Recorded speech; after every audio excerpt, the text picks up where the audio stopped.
All right, let us get started for today. Quick reminder, quick reminder that when you are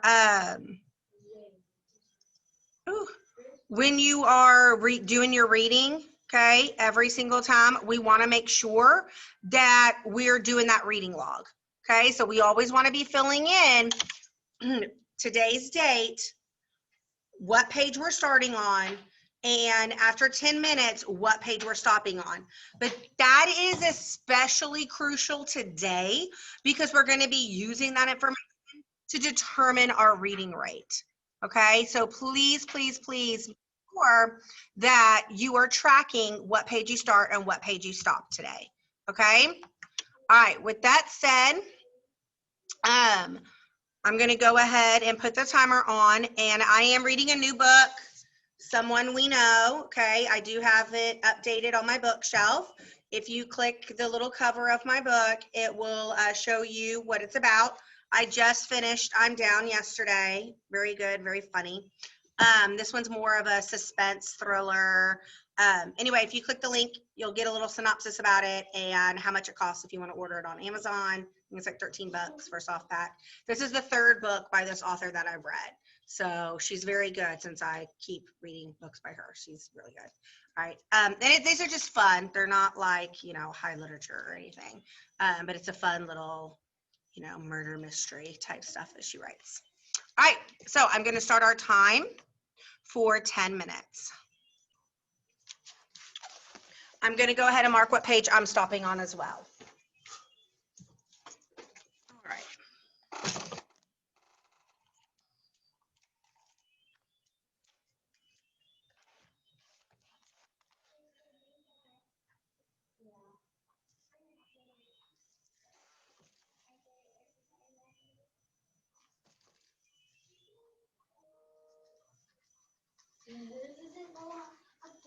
This is my last level.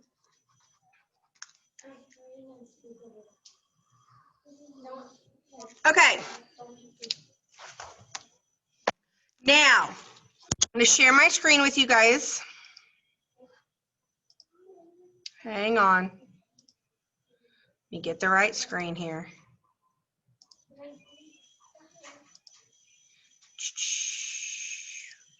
All right. Normally, we would go right into our quick write, but today, because we're doing our reading rate, let's go ahead and do that. So we're going to click Post Your Reading Rate. You guys in the text box, remember you have to hit the blue Submit Assignment button to get the text box. So click the blue Submit Assignment button. Your little text box should appear. Okay, you're going to figure out your reading rate. So if I started reading on page 23, and after 10 minutes, I'm now on page 27. 27 minus 23 is 4. That means in 10 minutes, I read 4 pages. So in 1 hour, which is 60 minutes, I can read 24 pages because 4 times 6 is 24. So in the text box, I would type 27 minus 23 equals 4. 4 times 6 equals 24. Reading rate equals 24 pages an hour.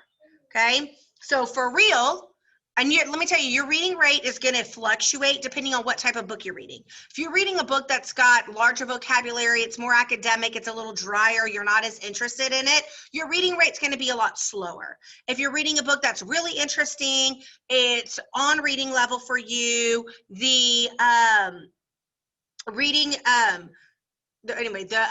concept is interesting to you, you're liking it, your reading rate's going to be a lot faster. You're always going to do times 6, okay? So I started on page 111. I ended on page 118, okay? So 118 minus 111 is 7, okay? Now, 7 times 6 is 42, right? Right? Thank God I teach English. Somebody nod. It's 42, right? 7 times 6? Okay. So 42. So in this book, which is high interest for me, and it's not a difficult read, I could read 42 pages of it in an hour. Okay. So my reading rate would be 42 pages an hour. Okay. All right, so go ahead and do that. I see somebody has chatted to me. Hang on one second. Let me stop sharing this so I can pause the recording.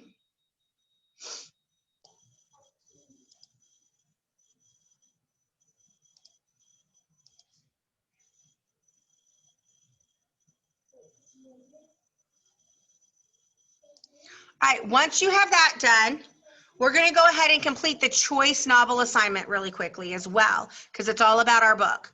Okay, so once you've got your reading rate, click choice novel assignment. You should have chosen a choice novel at this point. Please answer the following questions about your novel in the text box below.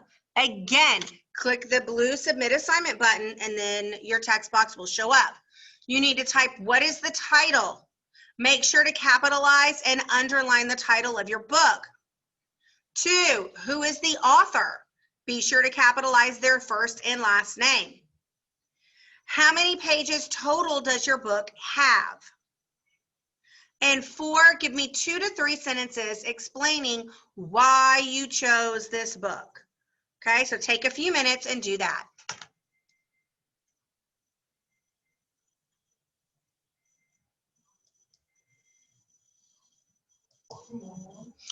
Looks like a lot of y'all are kind of wrapped up on that, so we're going to go on to the next thing really quickly. All right, so now we're going to go to Quick Write. Remember, we want to go to the seed writing section of our writer's notebook. Seed writing section. Okay, Quick Write 2, kitchen table. If you're doing a digital notebook, just, you're going to add a document. Okay, Quick Write 2, kitchen table. If you're doing, let me show you really quickly. If you're doing a digital notebook, you'll go to your drive, go to your writer's notebook, go to seed writings, new document, Google Docs, okay? And I would just center it, Quick Write 2, kitchen table. Enter, I'll go back to the left, and I would just start typing here, okay? It automatically saves it for you, okay? And I might title this document just Quick Writes, okay, done, right? Or you could call this Quick Write 2, Quick Write. Keep them all separate. I would keep them separate actually, so that way when you submit one, you're just submitting one. Okay, so Quick Write 2, kitchen table, and then done, okay? All right, let me go back to here. Oop, here it is, okay. We're gonna read this together, and then you guys are gonna write. Kitchen Table by George Ella Lyons. This table stands where the green table stood, where they played Scrabble with the Babbages, wrote out statements for New Way cleaners, where Mother made out rolls, and we sculpted Christmas candles, and she tightened the vise on the cast iron grinder that turned ham scraps to ham salad. This table where she made calls for the March of Dimes and for the chamber, where she said I was treating her like a child, where I said I was only trying to take care of her. This table stands where the white enamel table stood, on which she mixed the formula for our bottles. Before the table we antiqued that got carried away by the flood. This table is where she opened the newspaper to Daddy's photo. Harlan businessman dead at 68. This is where she sat down and howled. Here's your prompt. The kitchen is often said to be the heart of the home. Is there another room in your home that is the heart? Write about important events that have happened in the heart of your home. Okay? All right. And again, we want to make sure that we're writing for at least 3 minutes, but we try to stop ourselves at 5. Okay? So I'm going to set the timer for 5 minutes, and I will alert you when 3 minutes have passed. Begin.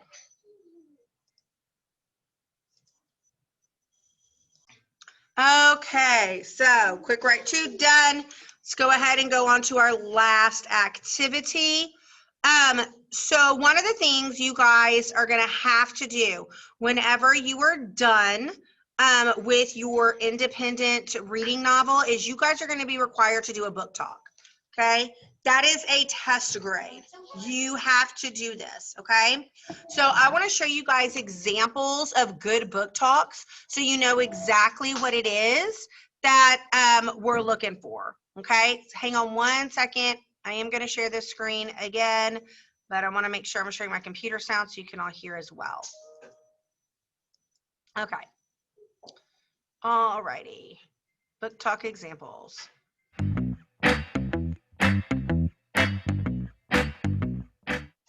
Doran Spalding is a jerk, potentially the biggest jerk in the entire galaxy.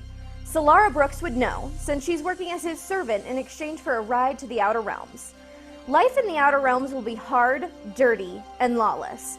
But Solara craves to be somewhere people won't care that she has engine grease under her fingernails and felony tattoos across her knuckles. But before she can get to the Outer Realms, Doran tries to kick her off their ship at an outpost where she will either die or be forced to do terrible things to survive. And all because he saw her tattoos that mark her as a felon. In a fit of fear and anger, Solara tasers Doran with a nerve agent that temporarily scrambles his brain and makes him forget that he's one of the richest heirs in the galaxy. Now, Solara and Doran are on the run on a ship called the Banshee, avoiding the law and puzzling out the eccentric crew helping them. If you're a fan of the show Firefly, science fiction, or just want to go on an adventure that will keep you guessing, check out Melissa Lander's Starflight. This morning, Katie thought breaking up with Ezra was the hardest thing she'd have to do. This afternoon, her planet was invaded. The year is 2575, and two rival megacorporations are at war over a planet that's little more than an ice-covered speck at the edge of the universe. Too bad nobody thought to warn the people living on it. With enemy fire raining down on them, Katie and Ezra, who are barely even talking to each other, are forced to fight their way onto an evacuating fleet with an enemy warship in hot pursuit. But their problems are just getting started. With one ship severely damaged, they won't be able to outrun the enemy for long. Plus, a deadly plague has broken out and is mutating, with terrifying results. Basically, space zombies. The fleet's artificial intelligence, which should be protecting them, may actually turn out to be their enemy, and nobody in charge will say what's really going on. As Katie hacks into a tangled web of data to find the truth, it's clear only one person can help her bring it all to light. The ex-boyfriend she swore she'd never speak to again. As she and Ezra dig deeper into the truth, they are forced to confront their deepest fears in order to survive. Told through a fascinating dossier of hacked documents, including emails, schematics, military files, IMs, medical reports, interviews, and more, Illuminate is a book about lives interrupted, the price of truth, and the courage of everyday heroes. Sierra Santiago is looking forward to the perfect summer. Class is finally out, she has a close group of friends to hang out and party with, and best of all, she has the perfect summer gig, painting murals on the walls of old buildings in Brooklyn. But when she starts work on her first mural, she notices something strange going on with the other paintings around her. For one thing, they're fading way faster than normal. And for another, well, it almost seems like they're moving. Most confusing of all, when she gets home, her grandfather, who hasn't spoken since his stroke, suddenly wakes up and starts talking directly to her. She has to finish the mural she's painting, he says, and she needs to do it as fast as possible, before it's too late. Sierra is thrown. What could a giant picture of a dragon have to do with anything? And what does her grandfather mean about the time running out? At first, this all seems ridiculous to Sierra, but when she goes to a party with a group of her friends, suddenly the danger is all too real. A zombie crashes the party and attacks her. Sierra narrowly escapes, and she sets out with her friends in search of answers. Along the way, she'll face the walking dead, living paintings, and her family's tangled past. To find out what happens, read Shadow Shaper by Daniel Jose Older. In Caroline County, Virginia, in 1955, amid segregation and prejudice, injustice and cruelty, two teenagers fell in love. Their life together broke the law in Virginia and 16 other states. Richard Loving was white and Mildred Jeter was black. They were thrown in jail and out of the state of Virginia, but they were determined to fight and return to their home. And this set the stage for a fight that would go all the way to the Supreme Court of the United States. Patricia Ruby Powell's Loving versus Virginia tells Mildred and Richard's story through a mixture of poetry, rich illustrations, and archival documents. which situates the Loving story within the broader fight for civil rights during the 1960s. It's the perfect book for your next school project. When the Supreme Court unanimously ruled that laws prohibiting interracial marriage amounted to legalized prejudice on June 12, 1967, the Lovings were able to return to their home and raise their family. But it was still many years before the remaining 16 states struck these discriminatory laws from their books. The last state to remove the law was Alabama in the year 2000. Check out Loving versus Virginia to learn more. This is Ever the Hunted by Aaron Summerall.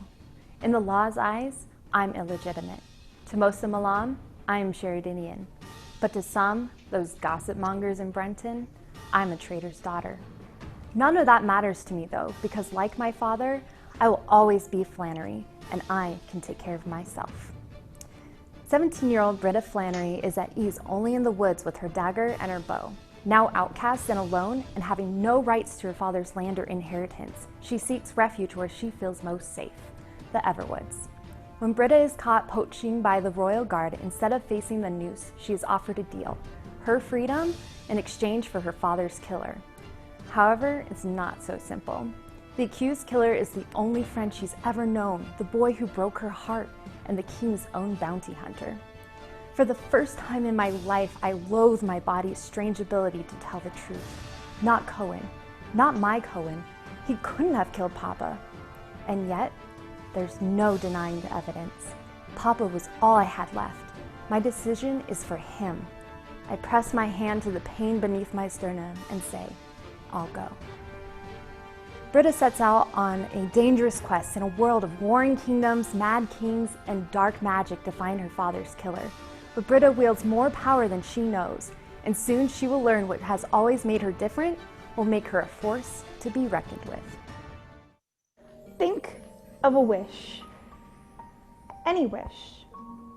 Maybe you want to forever color your hair blue, or to no longer be plagued by acne. Or perhaps you wish to be able to fly as effortlessly as a bird. I trust you have all gathered your wishes. What if I told you your wish could come true, but you had to rip out each and every single one of your teeth? In Daughter of Smoke and Bone, there's the world we humans know, and then the seedy, strange underworld where the devil's magic works if you have some teeth. Human teeth work the best. But we humans, we don't know about it. The only human privy to this life is Karoo. Karoo is the errand girl for a devil who collects human teeth. And although his work is connected to vile, evil people who would rip out your teeth for their wishes, the only creature that makes this devil afraid is the one we believe to be pure and good. And those are angels. And by the end of this book, you'll know that even angels can be monsters. If you're looking for a good fantasy, read Daughter of Smoke and Bone by Lainey Taylor. I was sent here because of a boy. His name was Reeve Maxfield, and I loved him, and then he died, and almost a year passed, and no one knew what to do with me. So here I am at the Wooden Barn, which is described in the brochure as a boarding school for emotionally fragile, highly intelligent teenagers. That is how we are introduced to Jam Gallahue, a high school student who doesn't want to get on with her life after losing her boyfriend, Reeve. So her parents send her to the Wooden Barn. Jam hates everything about the Wooden Barn. The fact that she has a roommate, the other kids who are super awkward and don't talk to her, and the lack of internet access. On the first day of classes, Jam learns that she's been signed up for an exclusive, supposedly life-changing class called Special Topics in English that focuses only and entirely on the works of Sylvia Plath, who's this poet who died like 50 years ago. Jam can't wait to go home. But then a journal writing assignment leads Jam into a mysterious other world that she and her classmates call Beljar. In Beljar, Jam discovers a realm where the untainted past is restored and she can feel Reeve's arms around her once again. As the pages of her journal begin to fill up, Jam must confront hidden truths and decide what she's willing to sacrifice in order to reclaim her loss. Check out Beljar by Meg Wolitzer. Have you ever played Truth or Dare? Nerve is kind of like Truth or Dare, but with all dares and amazing prizes.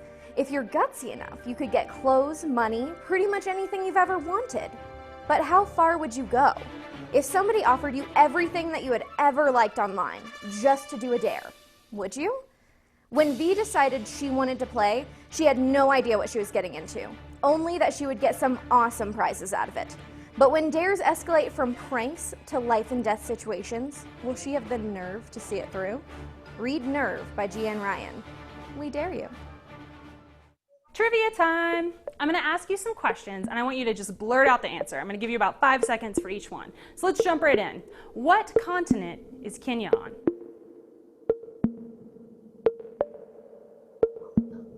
All right, hopefully you all knew the answer to that, and Kenya is in Africa, okay? Kenya is in Africa. All right, question 2. What are the 2 opposing colors in a game of chess? Black and white are the 2 opposing colors in a game of chess. Okay, now I want you to just name any animal.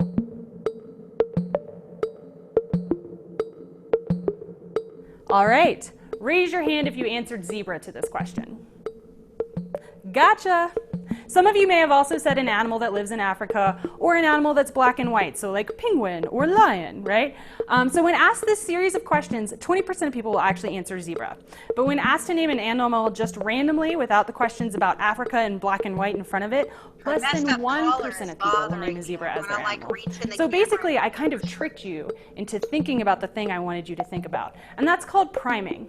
So priming is a brain bug that can be used for good. So your teachers actually probably use priming when they're setting up their lessons plan, but it can also be used for less noble purposes than education. So politicians and advertisers use this trick to make you think about certain things as you, say, walk into a grocery store, or maybe even a voting booth. But priming is not the only brain bug. So if you've ever wondered why people are superstitious or thought about how advertising works or why people gamble even though they know the house will win, well, Dean Bunamano has some answers for you in his easy to read, extremely interesting book, Brain Bugs, How the Brain's Flaws Shape Our Lives. Today I'll be book talking Simon versus the Homo Sapiens Agenda by Becky Albertalli. From hour to hour, note to note at gmail.com. To bluegreen118@gmail.com. Subject, all of the above. Okay, first of all, Oreos absolutely qualify as a food group. Second of all, they're the only food group that matters. Anyway, I forgive you for your ignorance. I know you didn't realize you were talking to an expert. Jack. Jack, it's true. I had no idea I was talking to such an Oreo connoisseur. So doctor, how many servings of Oreo products are necessary for a balanced diet? I'm getting the impression you have a bit of a sweet tooth. Blue. I can't imagine why you'd think that. All right, I have a sneaking suspicion that you're not 100% committed to your Oreo diet. Signed, Jack. Simon Spear, aka Jack, isn't ready to come out yet, but at 16 he's in his first sort of relationship with another guy. During the day, he logs on to his Gmail on the school computers and chats with the mysterious Blue, another boy at his high school who's also in the closet. They vent about their days, flirt, share jokes, and talk about the benefits of eating Oreos for breakfast. But neither one knows who the other is. That is, until Simon forgets to log out of his email and another student decides to blackmail him. His classmate, Martin, wants Simon to set him up on a date with Abby, one of Simon's best friends. And if he doesn't, he'll out him to the rest of the school.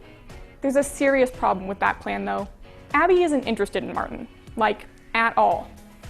As if things weren't complicated enough, Simon's online relationship with Blue is getting more serious, and Simon's beginning to wonder if it might not be worth the risk to reveal their identities to each other so they can finally meet in person. Blue isn't so enthusiastic about this idea, and now Simon's forced to walk a tightrope as he tries to appease his blackmailer without risking his relationships with his friends, his family, and Blue. If you're a fan of romance, drama geeks, and snarky humor, check out Simon versus the Homo Sapiens Agenda by Becky Albertalli. A Week of Mondays by Jessica Brody. No one likes to live through a bad day. Imagine living through. All right, so I'm going to pause it there. So that kind of gives you guys an idea of what we're looking for as far as book talks go when it comes to you giving one for the class. Okay, you want to make it sound interesting, give away little tidbits, right, of the plot to get them interested in it.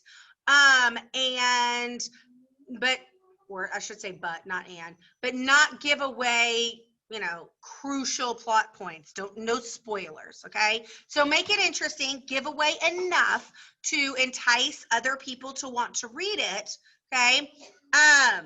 But not so much that you're giving away spoilers, okay? Does that make sense, what we're looking for as far as a book talk? This will be something you can do either live in front of the class. If you're face-to-face, you could do it right here in class in front of everybody.